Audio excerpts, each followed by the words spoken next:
Hey guys, welcome back to Everything Money. We have a very incredible guest today, author of the book, Good Stocks, Cheap. Paul, you have a lot to say about this and we'll have him on. Kenneth Jeffrey Marshall is on the show today. He teaches at Stanford University. He's an expert in personal finance and value investing, and he's going to give us his mindset about being an author, writing multiple books. We'll talk about his new book. Let's bring him in right now. Kenneth, welcome to the show, and thanks for joining us at Everything Money. We're happy to have you. Great to be here. Thanks. Paul, you are very much drawn to this book. You reached out to Kenneth. You wanted to have him on. Before we get into his story, why were you so drawn to Good Stocks, Cheap and him as an author? So I had read Intelligent Investor and Security Analysis. And, Security Analysis is literally the most boring book of all time. Kenneth, tell me you agree, because there's no way you don't agree with me on this one. It's watching paint dry. Well, we're talking about a book by a value investor that's far more accomplished than I will ever be. So I can't sign up to your characterization out of deference. But No. Well, okay. So one of the things that drew me to Good Stocks, Cheap is it was just written in modern day terms. Just looking at the book, and it was so simple. I mean, security analysis is, I remember, so security analysis, if you take out all the BS in it, it's about 550 pages. I probably read 2,000 pages of that book because I would have to reread page after page. Like I'd read a page and go, oh my God, I have no idea what was just said there. Reread it. With Kenneth's book, Good Stock, Cheap, it's just, I took notes, I highlighted things, and I just think it's a great thing for people who want to learn value investing in a modern sense, in a obviously 80 years ago, 90 years ago, English was a lot different. This is just... And not even just value investing, but if you want to learn how to go through a financial statement, there's no other book really out there that walks you very, very, very simply and concisely through a financial statement with very simple case studies. This is a great book for that. So yeah. So Kenneth, tell us your journey about up to writing the book. This book was made in 2017. You have a new book which we'll talk about ad nauseum moving forward. But give us your journey. I'm always I represent sort of the normal person on the show. I'm currently going through a becoming a value investor journey with Paul. We've had arguments in the past about how I was explaining to him how wonderful Bitcoin and all these high flying companies were. And at first, Paul, you really blew me off when you really blew me off as like, yeah, you're probably right. But like, what is your journey, Kenneth, becoming like your investing journey, your teaching journey, and of course, writing books? Start from the top, tell our viewers who you are. Yeah. I mean, it probably starts back in 78 when my parents moved us from the San Francisco Bay Area down to Irvine, California, which is where I really grew up. Because that fall, I made my best friend whose father the following year would start a small cap value fund. And small cap value combines two things that tend to return very well: small cap stocks and the value approach. And so as time went on, went to junior high school, went to high school, we were in college. My friend, would sort of feed me tidbits about how that was doing. And I forget at what age he and his brother started going with their dad to Omaha for the annual Berkshire meetings. And back then, the annual Wesco meetings, the Berkshire subsidiary, they started to go to those in Pasadena as well. So he would feed me all this stuff. And so I became aware of it certainly by the late 80s, because in 89, we both graduated college, both in Southern California. And so that was just sort of in my consciousness. And then when I went to business school, Warren came and spoke in maybe 93. And at the time, it didn't really register because we'd had other big finance luminaries come and speak. And he struck me as just sort of maybe a little bit more peaceful than the other folks in that industry that came and spoke. But I didn't quite get the difference yet. What really drove it home was about 5 or 6 years later, .com 1.0. So like 98, 99, you had, particularly like the summer of 99, you had all these new companies with no revenue, let alone no earnings, going public on NASDAQ as if it was the most natural thing on earth. And I think a lot of thinking people that thought about investments and thought about stocks kind of got forced into this value investing corner with the following thought: that can't possibly make sense. This cannot possibly end well.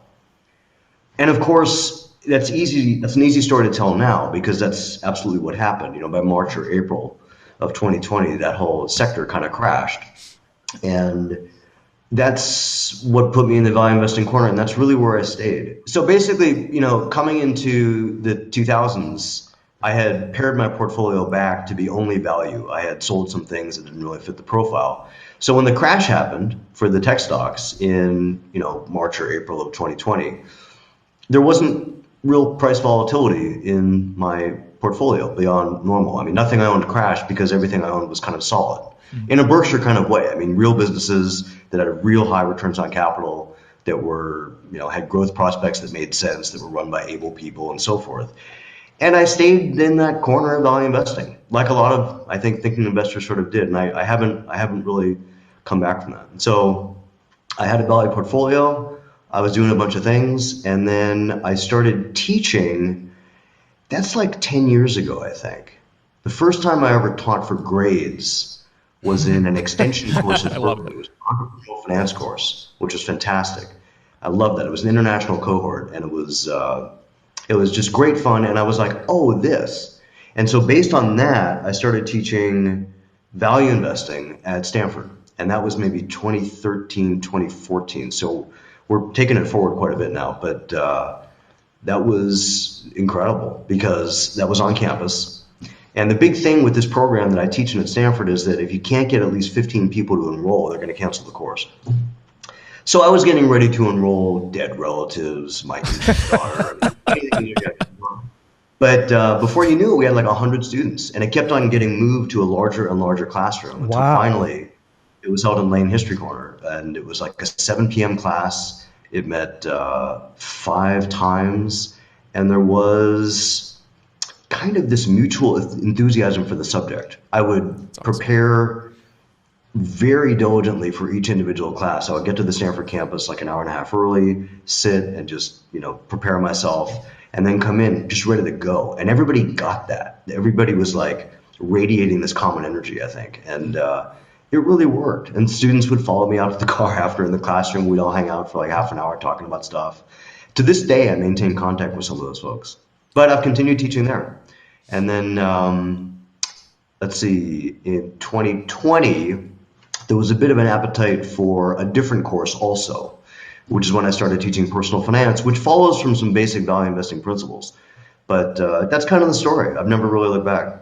So, Kenneth, I'm surprised to hear this. I saw an interview. You were talking about how we sort of were drawn to a lot of doom and gloom stories, but maybe I'm just overly seeing a lot of crazy, outlandish stories in the news and on YouTube. But I'm intrigued to hear that there's a lot of young people drawn to this, because when I first started talking to Paul, I was a pretty wild investor, had no clue what I was doing. I was buying companies that sounded really great. They were on the news.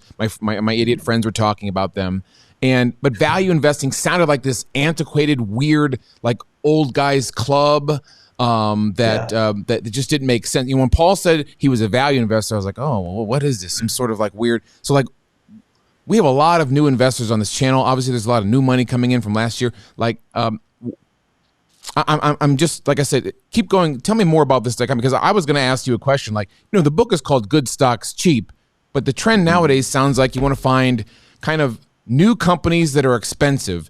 This is like a huge trend with young folks, and so, well, if I can interrupt real quick. Go ahead, tell me, Paul. So, Kenneth, there's a difference between investor and speculator, and that's one of the main things discussed in security analysis and intelligent investor. So when you say I was investing, and whenever I hear people say I invest in Tesla, I just giggle and say, you're not investing in Tesla, you're speculating into Tesla, and I'm okay with that. So, and I believe that every value investor has kind of a different definition of what value investing is. Some people will say, oh, it's keeping my capital preserved. I'm like, okay, well, that's one part of it. That's not really all of it, because I can keep my capital preserved by putting it in a very low interest rate environment, low interest rate asset. But to me, it's also keeping your capital preserved with also a reasonable price paid for future growth. I always tell people, I could get lower returns than you, Kenneth, but be a better investor than you, and vice versa, right? It's not just about total return. So I don't know.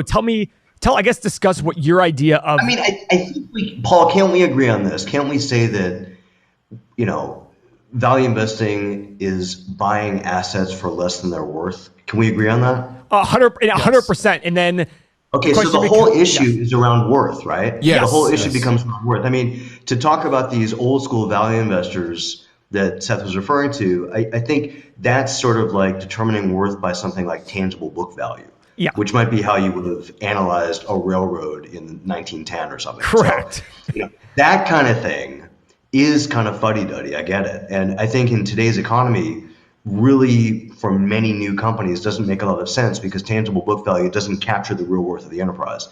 So I think the discrepancy is around the definition of worth. Now, there are companies that are public that currently have negative operating income. There are companies that are public that currently have negative unlevered free cash flow. But some people are able to forecast with some accuracy what operating income on a run rate basis or free cash flow on a run rate basis will look like. Correct. They can see the growth and they can see what it will be worth. And so to them, worth has more to do with what you just described as growth.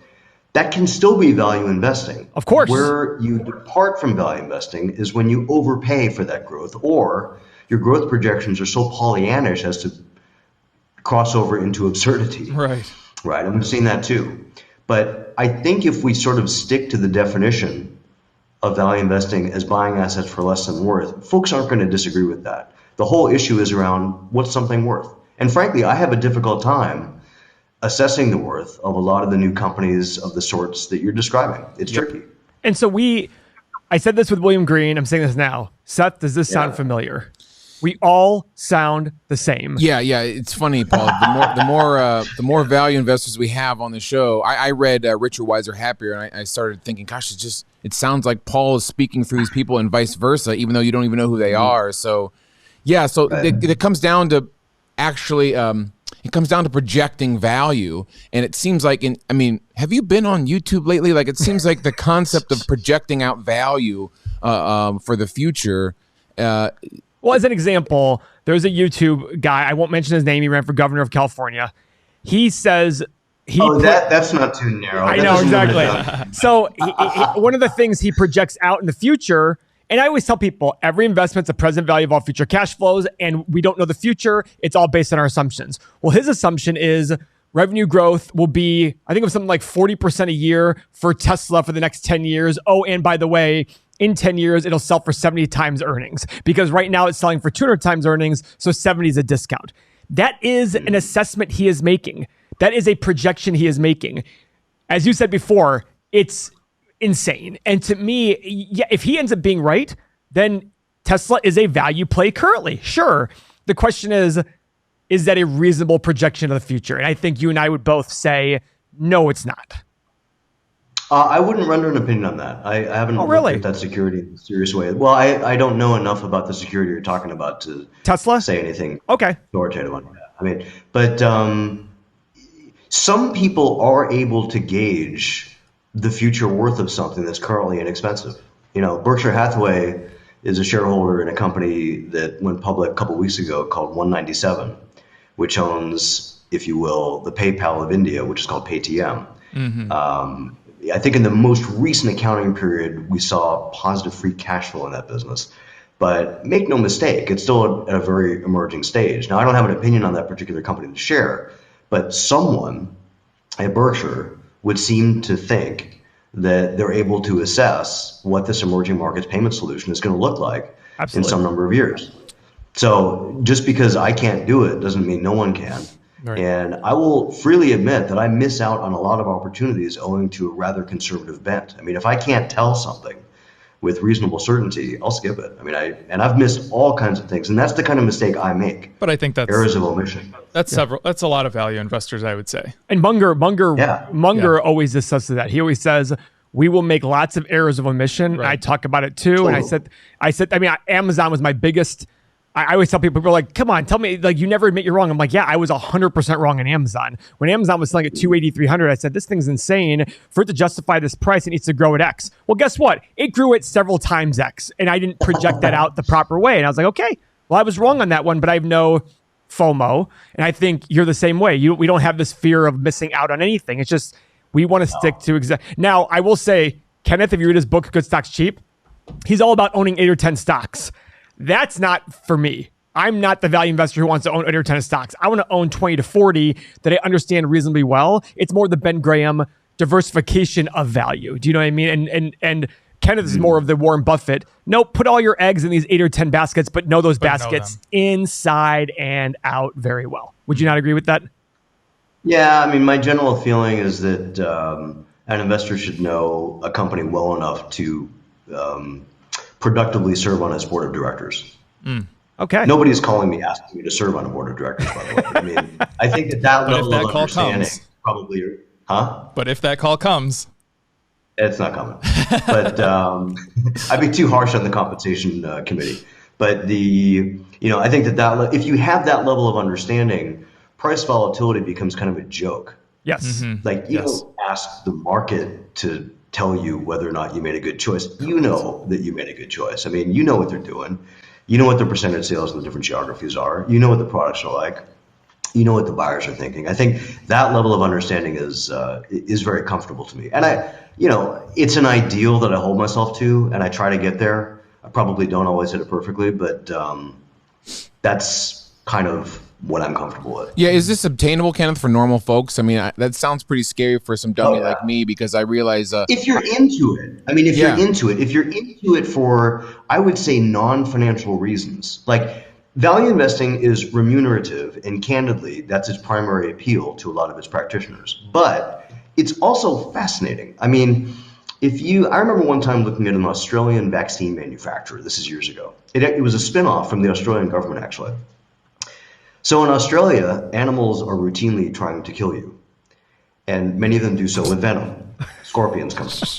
And so the Australian government had this division whose total task it was to come up with vaccines to solve this problem, and they were successful, so it spun off.